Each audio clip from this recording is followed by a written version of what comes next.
Shalkisha Romi mediate, they social mediate, Jadrejat, Kokashaway Tomani, Monte Sudan Sudas ni Kogni Cognote, social media kitingin or Pati Laja, or Pati Mungo, CPIM ni, Haste Tampankara, Elu President Chodri, Congress ni Kashko, Ashish Kumar Shah, social media te pay Jadrejat Kokshaka, Tini Asa Kokshal Zaman Jotono, Firoka, Kotoman Biskanga Kokenge, Monte Sudan Sudas, Agotra Press Club, Joto Kokshal Zama. নমস্কার সবাইকে শুভ সন্ধ্যা সমস্ত সাংবাদিক বন্ধুদের প্রথমে আমার হৃদয়ের গভীর থেকে জানাচ্ছি অনেক অনেক শুভেচ্ছা এবং অভিনন্দন এবং দুর্গাপূজা পরবর্তী আপনাদের সবাইকে বিজয়ারও শুভেচ্ছা এবং অভিনন্দন জানাচ্ছি এবং আসন্ন দীপাবলির আগাম শুভেচ্ছা অভিনন্দন জ্ঞাপন করছি আমার পক্ষ থেকে। ইতিমধ্যে আপনারা বিভিন্ন সোশ্যাল মিডিয়া কিংবা আমাদের রাজ্যের কিছু প্রিন্ট মিডিয়া বা ইলেকট্রনিক মিডিয়ার মাধ্যমে কিছু বিষয় নিয়ে একটা চর্চা শুনতে পেরেছে বা জানতে পেরেছে হয়তো বা, এবং একটা অপপ্রচার আমার বিরুদ্ধে চালানো হচ্ছে, যেটা আমি নিজেও লক্ষ্য করেছি এবং বিশেষ করে বিরোধী রাজনৈতিক দলের নেতারা, ইভেন আমাদের রাজ্যের বিরোধী দলনেতা জিতেন চৌধুরী থেকে শুরু করে কংগ্রেসের যিনি সভাপতি তারা সবাই এটার উপর কমেন্ট করেছে। আমার মনে হয়েছে যে এটা আমার দায়িত্ব এই বিষয়ের উপর আমার স্ট্যান্ড পয়েন্ট রাখা, এক্স্যাক্টলি কি হয়েছে বা কি বিষয়, এই বিষয় নিয়ে আমার মনে হয়েছে যে রাজ্যবাসীর সামনে আমার বক্তব্য রাখা উচিত এবং আসল সত্যটা কি সেটা রাজ্যবাসীর জানা উচিত। আমি সাংবাদিক বন্ধুদের মাধ্যমে রাজ্যের সমস্ত শুভবুদ্ধি সম্পন্ন মানুষের কাছে আবেদন রাখবো, আজকের এই প্রেস বার্তায় যারা শুনছেন আসল বিষয়টা কি এই সম্পর্কে যাতে দয়া করে আপনারা একটু অ্যাটেনশন দেন, এটা আমার আবেদন। বিষয় হচ্ছে গত 2 মাস যাবত একটা ফেসবুক চ্যানেল, ওয়েব চ্যানেল, সম্ভবত সমাচার নামে কিছু একটা চ্যানেল হবে, রাষ্ট্রীয় সমাচার, সেই চ্যানেলের সম্ভবত যিনি মেইন রয়েছেন একজন ভদ্রমহিলা নিবেদিতা চক্রবর্তী, তিনি আমাকে 2 মাস যাবত ফোন করছেন যে তিনি আমার একটা ইন্টারভিউ নিতে চান। তো বিভিন্ন ব্যস্ততার কারণে সময় হয়ে উঠেনি, আমি দিতে পারিনি। তিনি প্রতি সপ্তাহে 2-3 করে আমাকে ফোন করেছেন যে উনি ইন্টারভিউ নিতে চান এবং সে অনুযায়ী গত শনিবার দিন বিকেল বেলা আমি ওনাকে সময় দিয়েছি সন্ধ্যার সময় ইন্টারভিউ নেওয়ার জন্য। সে অনুযায়ী তিনি এসছেন আমার ইন্টারভিউ নেওয়ার জন্য। সম্ভবত ওনার সাথে ওনার হাজবেন্ড এবং ওনার মেয়ে ছিল, ওরা 3 জন মিলে এসে ইন্টারভিউর জন্য এসেছে আমার কাছে। 35 থেকে 40 মিনিটের তারা ইন্টারভিউ নিয়েছে। ইন্টারভিউ আমাদের রাজ্যের বিভিন্ন চলমান উন্নয়ন সম্পর্কে, আমাদের সরকারের বিরুদ্ধে আনা বিভিন্ন প্রশ্ন বামপন্থীদের দ্বারা যেগুলি রয়েছে সেই প্রশ্ন তিনি আমার কাছে করেছেন। রাজ্যের বেকারদের জন্য সরকার কি করছে সেই সম্পর্কে আলোচনা তিনি প্রশ্ন রেখেছেন, 10,330 এর সম্পর্কে প্রশ্ন রেখেছেন, বিশদ ডকুমেন্ট সম্পর্কে প্রশ্ন রেখেছেন, ইভেন আমার দপ্তর সম্পর্কে প্রশ্ন রেখেছেন। সমস্ত বিষয়ের প্রশ্নের উত্তর কিন্তু আমি সেই ইন্টারভিউতে দিয়েছি। সে অনুযায়ী ইন্টারভিউ যখন শেষ হওয়ার পরে ওনারা হাজবেন্ড এন্ড ওয়াইফ দুইজন দাঁড়িয়ে প্রায় 5 মিনিট আমার সম্পর্কে প্রশংসা করলেন যে আপনি অত্যন্ত ভালো বলেছেন এবং আপনার যথেষ্ট সাহস আছে, আপনি অনেক সাহসিকতার সহিত অনেক সুন্দরভাবে উত্তরগুলি দিয়েছেন, অনেকেই দিতে চায় না, এই জন্য আমরা আপনার কাছে এসে এরকম বিভিন্ন নানা প্রশংসাসূচক বক্তব্য ওনারা 4-5 মিনিট আমার সম্পর্কে করেছেন। শেষ করে আমি তাদেরকে অফার করলাম চা খাবেন কিনা, চা মিষ্টির জন্য অফার করলাম। তারা শেষ পর্যন্ত বললেন যে স্যার আমরা চলে যাব, তবে ওনাদের একটা রিকোয়েস্ট আমার কাছে যে স্যার আমাদের আইসিইউ ডিপার্টমেন্ট থেকে কোন রকমের টাকা আমরা পাই না, আমাদের সোর্স অনেক কম এবং আমাদের খুব কষ্ট করে সংসার চালাতে হয়। তো আপনার কাছে আমার একটা আবেদন, যেহেতু আপনি 3 দপ্তরের মন্ত্রী, আপনার 3 দপ্তরের বা আপনি মন্ত্রী হিসেবে যে কাজ করছেন, আমি প্রত্যেকদিন জায়গায় জায়গায় গিয়ে আপনার নিউজ কভার করব, বিনিময়ে আপনার কাছে আমরা বিয়ে করতে চাই, বছরে আপনি আমাদেরকে 5-7 লাখ টাকার মতো অ্যারেঞ্জ করে দিন, তাহলে আমি প্রত্যেক দিন আপনার নিউজ আমি কভার করবো নিজে ফিজিক্যালি। সেই সম্পর্কে আমি ওনাকে উত্তর দিতে গিয়ে বলেছি, দেখুন আমার দপ্তর থেকে এত টাকা দেওয়ার মতো তো ব্যবস্থা আমার কাছে নেই, এবং আমাদেরই বা সোর্স কি, আমি আপনাকে 5-7 লাখ টাকা দেবো, কোত্থেকে দেবো? এই বিষয়ের উপরেই কিন্তু আলোচনা।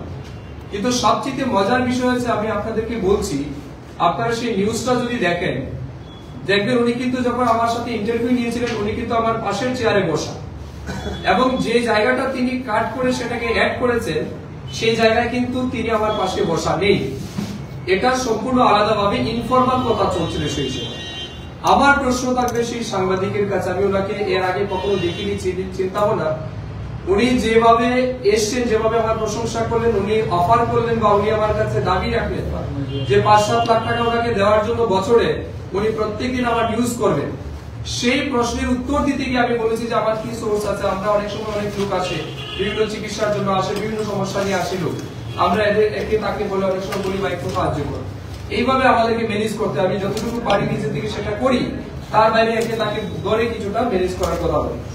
আমার প্রশ্ন হচ্ছে, তিনি যে সোর্সের বিষয় নিয়ে প্রচার করলেন বা সেটাকে বিক্রি করলেন সিপিএম এর পেজে বা সিপিএম দলের কাছে, আমি আবেদন করব আপনার আজকের এই সাংবাদিক সম্মেলনের মাধ্যমে, যদিও এটা ইনফরমাল ডিসকাশন ছিল, ইন্টারভিউ শেষ, তারপরে বসে কথা, লুকিয়ে তিনি ক্যামেরা করেছেন।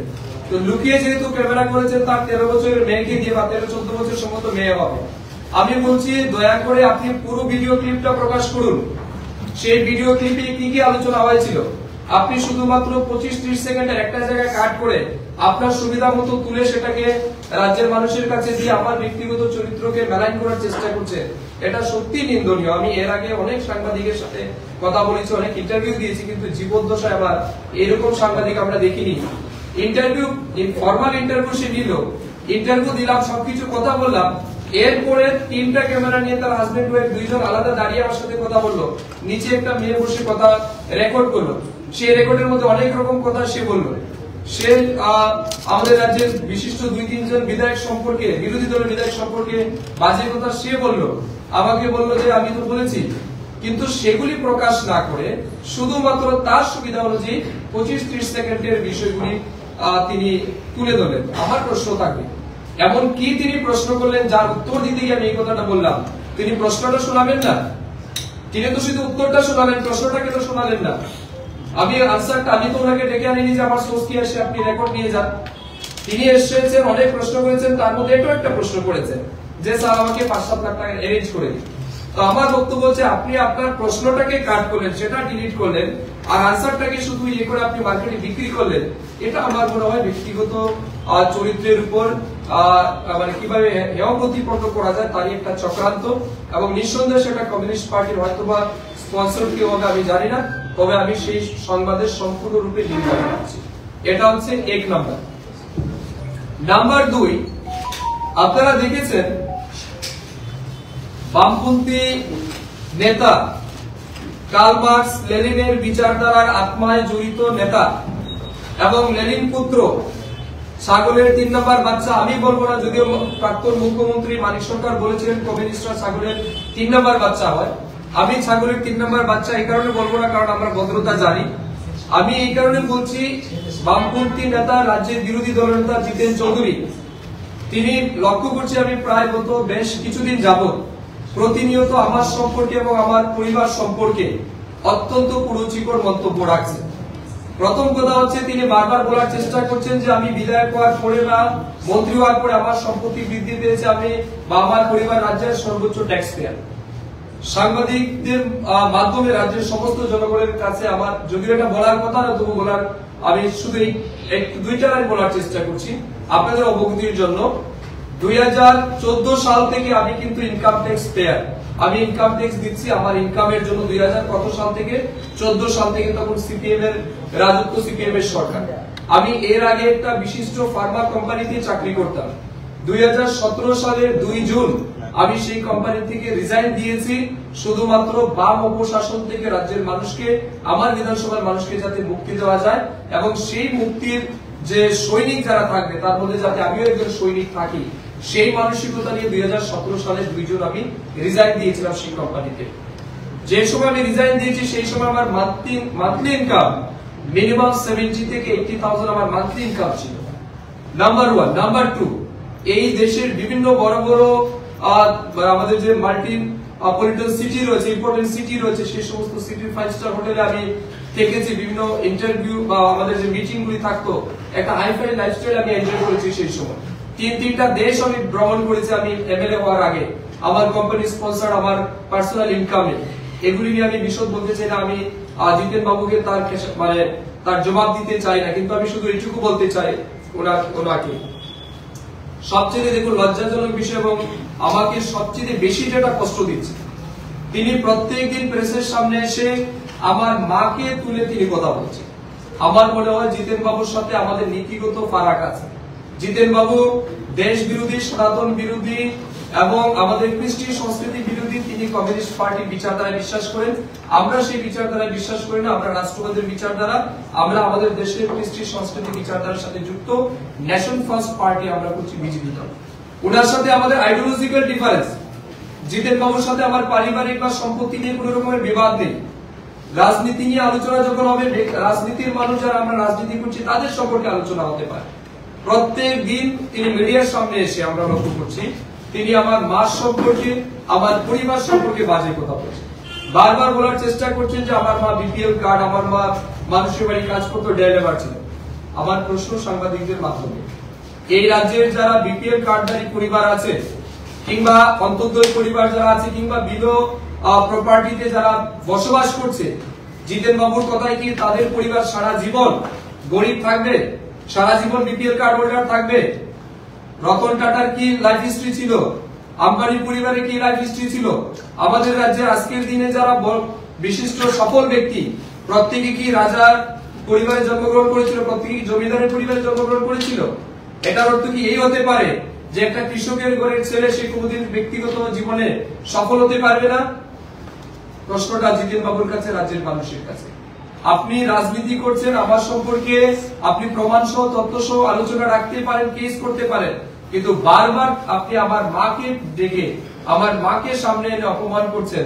আমি তার নিন্দা জানাচ্ছি এবং যথেষ্টভাবে আমি ব্যথিত তার জন্য। এবং আমি রাজ্যের মানুষের কাছে আমি আবেদন করব আপনারা তার সুষ্ঠু বিচার করবেন যে সেই জায়গাতে আমার মায়ের কি ভুল। আমার মা কষ্ট করে আমাকে পড়াশোনা করিয়েছে, বড় করিয়েছে। নিঃসন্দেহে আমার মার স্বপ্ন ছিল ছেলে একদিন বড় হবে, তার মায়ের নাম উজ্জ্বল করবে।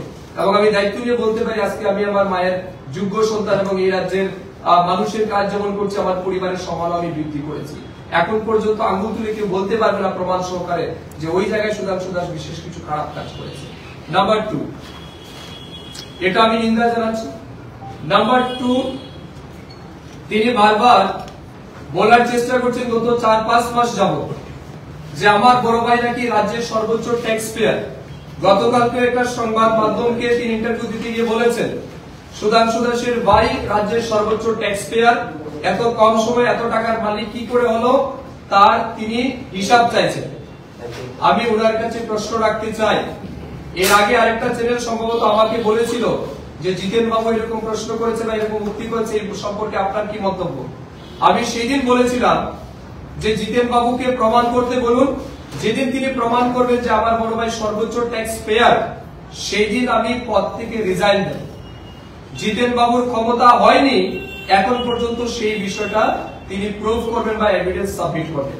আজকে সাংবাদিকদের সামনে আমি ওপেন চ্যালেঞ্জ করে জিতেন চৌধুরীকে বলতে চাই, আপনি যেটা বলেছেন আমার বড় ভাই রাজ্যের সর্বোচ্চ ট্যাক্স পেয়ার, আপনাকে আমি আগামী 26 অক্টোবর পর্যন্ত সময় দিচ্ছি।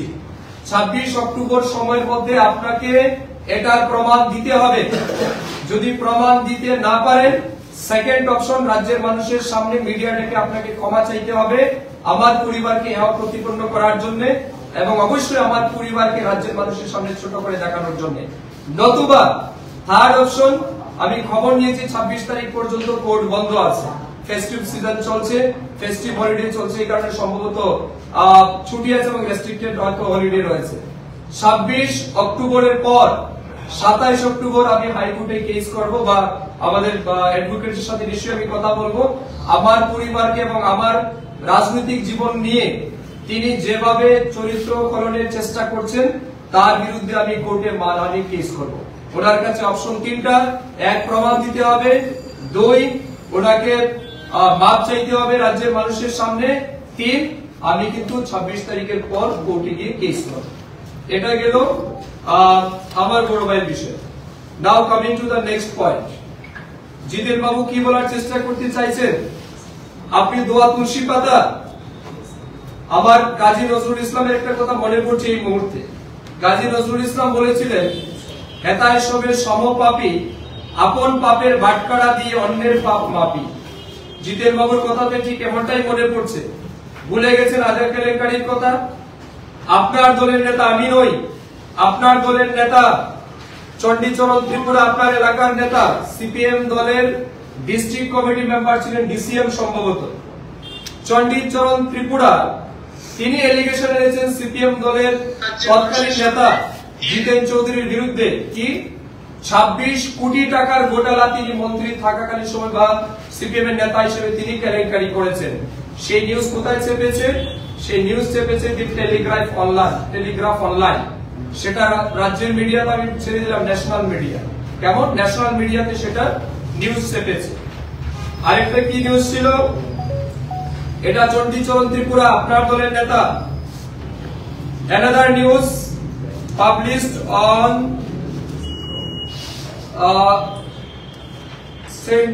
date 3 July 2010। কি নিউজ ছিল? Sources in the CPIM party unit in Shabrum said, before ADC poll last year, the advisory committee of Shachat block had requisitioned ginger seeds and saplings worth rupees 1.5 crore for distribution among beneficiaries। 1.5 কোটি টাকার আদা কেলেঙ্কারির news সেই সময় সারা রাজ্যে প্রচারিত হয়েছে, দেশের নিউজে প্রচারিত হয়েছে। জেট্রোফা কেলেঙ্কারি, এটা আপনার সময় কেলেঙ্কারি হয়েছে, তার নিউজ সারা দেশের মানুষ, রাজ্যের মানুষ জেনেছে। কি বলতে চাইছেন আপনি? আমি বাড়ি করেছি, আমার পরিবার বাড়ি করেছে কোথায়? আপনি যখন মন্ত্রী ছিলেন আগরতলা শহরে বাড়ি কিনেছেন, জায়গা কিনেছেন, বাড়ি করেছেন। প্রশ্ন কি আমি করতে পারি না জিতেন বাবুর কাছে? টাকাটা কোথেকে পেলেন? আপনি তো শ্রমিক দরদি মানুষের নেতা ছিলেন, আপনি তো মেহনতি মানুষের নেতা ছিলেন। আগরতলা শহরে বাড়ি জায়গা কিনলেন, 2 তলা বাড়ি বানালেন। বাড়ির পাত্তর কোথেকে এসছে?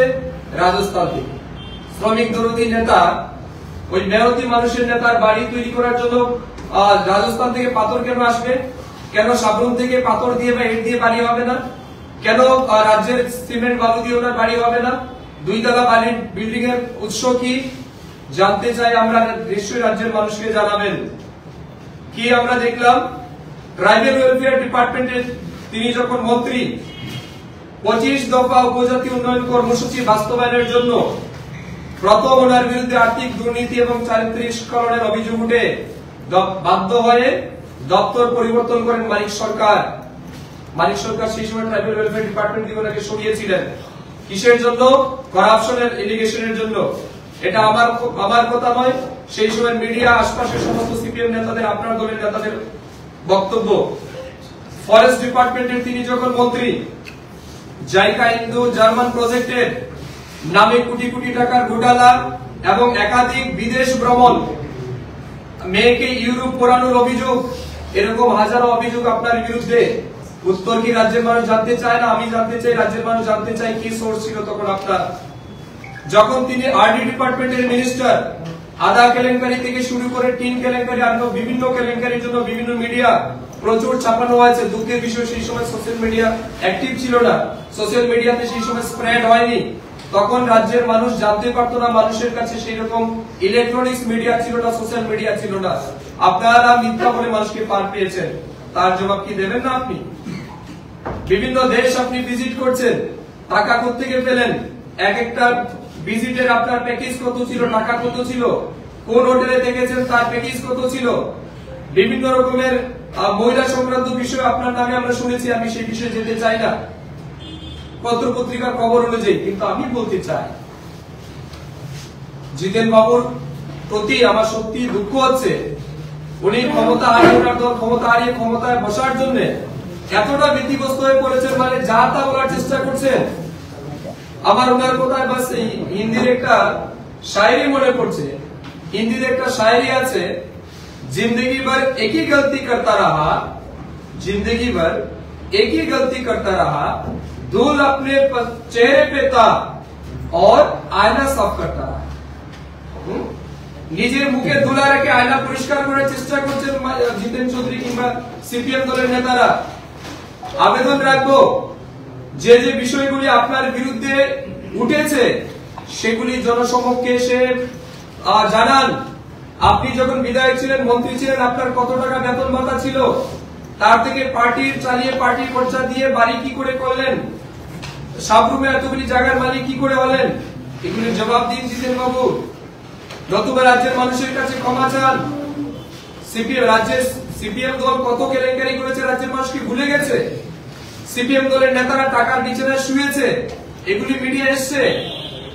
সিপিএম দলের মেহনতি মানুষের নেতারা 5 তলা 6 তলা বাড়ির মালিক, Antyodaya ration card holder, BPL ration card holder CPM এর নেতারা, ইট ভাটার মালিক, 5টা 10টা ড্রজারের মালিক, উত্তেকে হলেন। উত্তর চাইবো না, আপনাদের উত্তর দিতে হবে। আসলে বিষয় কি, কমিউনিস্ট পার্টি সম্পূর্ণরূপে অপ্রাসঙ্গিক হয়ে গেছে যেমন দেশে আমাদের রাজ্যে। এক জায়গা থেকে যখন সিপিএম গেছে, দ্বিতীয়বার আর সিপিএম আসেনি। তারা ক্ষমতায় আসার জন্য আজ যা তা বলার চেষ্টা করছেন, রাজনীতি কিছু একটা বলে পালিয়ে যাচ্ছেন, প্রমাণ দেওয়ার চেষ্টা নেই, প্রমাণ করার চেষ্টা করছেন না। আমি আবেদন রাখবো সাংবাদিকদের মাধ্যমে, এইসব আপনারাও প্রশ্ন করুন গিয়ে। আপনারা জিতেন বাবুকে প্রশ্ন করুন, আগরতলা শহরে ওনার বাড়ির দাম কত, সরকারি ভাবে তো তুমি রেট একটা দিয়েছেন, আসলে মার্কেট ভ্যালু কত সেই বাড়ির, এগুলি জানা উচিত আমাদের। ওনার সোর্স কি, ওনারা যে পার্টি অফিস বানিয়েছেন মেলার মাঠে, সেই পার্টি অফিসের সোর্স কি, টাকা কোত্থেকে সেগুলি, কত কত সিপিএম বড় বড় নেতাদের আজকে আগরতলা শহরে এতগুলি বাড়ি তারা কোত্থেকে বানালো, প্রশ্ন করতে হবে। আমরা মানুষের সেবা করার জন্য, আমি চ্যালেঞ্জ করে কংগ্রেস পার্টি, সিপিএম পার্টির ওপেন সাংবাদিক সম্মেলনে চ্যালেঞ্জ করছি, রাজ্যের মানুষ দেখছে, 1 টাকার দুর্নীতির অভিযোগ, 1 টাকার দুর্নীতির অভিযোগ তথ্য প্রমাণ সহ দিতে পারলে যেদিন দেবেন সেই দিন পদত্যাগ করবো, শুধু মন্ত্রী থেকে নয়, রাজনীতি থেকে। কোনদিন রাজনীতি করবো না, রাজ্যের মানুষ যার শাস্তি দেবেন মাথা পেতে মেনে নেবে। কিন্তু এটা নেতিবাচক, নেগেটিভ, চায়না মেন্টালিটি, পাকিস্তানের মেন্টালিটি নিয়ে রাজনীতি করতে চাইছে, মানুষ এগুলিকে পছন্দ করে না। কেন রাজ্যের যুবকরা কমিউনিস্ট পার্টির সাথে নেই? কারণ এই কমিউনিস্ট পার্টিরা মিথ্যাবাদী। এই কমিউনিস্ট পার্টির চরিত্র দেশের মানুষ জানে। এরা আগরতলা শহরে ফিলিস্তিনের জন্য মিছিল করতে পারে, পাশের দেশ বাংলাদেশে 10 কিলোমিটার 20 কিলোমিটার দূরে হিন্দুরা মারা যায় আতঙ্কবাদী জিহাদিদের কারণে, সেখানে জিহাদি মৌলবাদীরা প্রত্যেকদিন হিন্দু মেয়েদের তুলে ধর্ষণ করছে, সেই বিষয়ে একটা আন্দোলন নাই। আগরতলা শহরে ত্রিপুরা রাজ্যের ছোটখাটো ঘটনা নিয়ে আন্দোলন করছে, নিশ্চয়ই করবেন, এটা আপনার দায়িত্ব। পাশের রাজ্য পশ্চিমবঙ্গে একটা মেডিকেল সেকেন্ড সেমিস্টারের মেয়ে গ্যাং রেপ হয়ে গেল, একটা সিঙ্গেল শব্দ কেন ব্যবহার করলো না কমিউনিস্ট পার্টি? একটা প্রেস রিলিজ কেন বেরোলো না? জিতেন চৌধুরী কেন প্রেস ব্রিফিং করলেন না? কেন ওই পশ্চিমবঙ্গের মেয়েটা কি আপনার দেশের মেয়ে নয়? জিতেন চৌধুরী তিনি একজন জনজাতি লোক, তিনি সুপ্রিম কোর্টে কি হয়েছে সেটা নিয়ে হাই সনাতনী বলে সনাতন ধর্মকে অপমান করে তিনি ফেসবুক পোস্ট করেছেন। কিন্তু আরেকজন জনজাতি ট্রাইবেল এমপি, নির্বাচিত এমপি খগন মুর্মু, তাকে তৃণমূলের গুন্ডা বাহিনীরা নির্মমভাবে মানুষের হসপিটালে আজকে মৃত্যুর সাথে পাঞ্জা লড়ছে, একটা সিঙ্গেল শব্দ নেই। সিলেক্টিভ রাজনীতি করতে চাইছেন, কাজ হবে না। রাজ্যের মানুষ ভালো করে জানে যে বামপন্থীরা সবচেয়ে খারাপ, এরা হচ্ছে ক্যান্সার রোগের মতো। এই বামপন্থী বিচারধারাকে চিরতরে নির্মূল করতে হবে। আমি রাজ্যের সমস্ত জনগণের কাছে, সমস্ত শুভবুদ্ধি সম্পন্ন মানুষের কাছে আবেদন রাখবো, এই মিথ্যাবাদী, এই দুর্নীতিবাজ, খুনি, স্বৈরাচারী এই সিপিএম এর বিরুদ্ধে আপনাদের একত্রিত হতে হবে এবং বিশেষ করে হিন্দু সমাজের মানুষকে একত্রিত হতে হবে। কেন জানেন সিপিএমরা বারবার আমার পেছনে লাগছে? তার মূল কারণ, আমি হিন্দু কৃষ্টি সংস্কৃতির পক্ষে কথা বলছি, আমি হিন্দুদের ইউনাইটের কথা বলছি, আমি সনাতন ধর্মের প্রচার প্রসারের কথা বলছি, আমি সনাতন ধর্মের অপমান হলে তার বিরুদ্ধে কথা বলছি। এখানে কমিউনিস্ট পার্টির জ্বালা। আমি একটা গ্রামের ছেলে, সাধারণ পরিবার থেকে উঠে এসে আজ মন্ত্রী হয়েছি, রাজ্যের মানুষের হয়ে কাজ করার সুযোগ পাচ্ছি, সহ্য হচ্ছে না। যেমন আমাদের নরেন্দ্র মোদীকে, প্রধানমন্ত্রীকে তাদের সহ্য হয় না, ওই চায়ওয়ালা বলে তার থেকে অপমান করে বারে বারে। কিছুদিন আগে দেখেছেন কংগ্রেস নেতারা প্রধানমন্ত্রী মাকে পর্যন্ত চারটি গালি দিয়েছে। আসলে এরা সত্যি তারা ভাষায় যেগুলি প্রকাশ করা যায় না, এগুলি হচ্ছে মানে এত নিম্ন মানসিকতার মানুষেরা, এত সাবস্ট্যান্ডার্ড পলিটিক্স এরা করে, যেটা আমাদের ভাবতেও লজ্জা লাগে। আমি পুনর্বার এই সাংবাদিক সম্মেলনে যারা উপস্থিত হয়েছেন আপনাদেরকে ধন্যবাদ জানাচ্ছি। আমার মনে হয় আমার বিষয়টা আপনাদের সামনে রাখতে পেরেছি। আমি আগামী 26 তারিখের পর দুটো কেস করতে যাব, একটা হচ্ছে চ্যানেলের বিরুদ্ধে এবং আরেকটা হচ্ছে জিতেন চৌধুরীর বিরুদ্ধে, যদি তিনি ক্ষমা না চান। পরবর্তী সময় আপনাদের যদি কোনো প্রশ্ন থাকে আপনারা করতে পারেন। আপনাদের সবাইকে ধন্যবাদ জানাচ্ছি। আসন্ন দীপাবলির সবাইকে অনেক অনেক শুভেচ্ছা এবং অভিনন্দন জানাচ্ছি। ধন্যবাদ।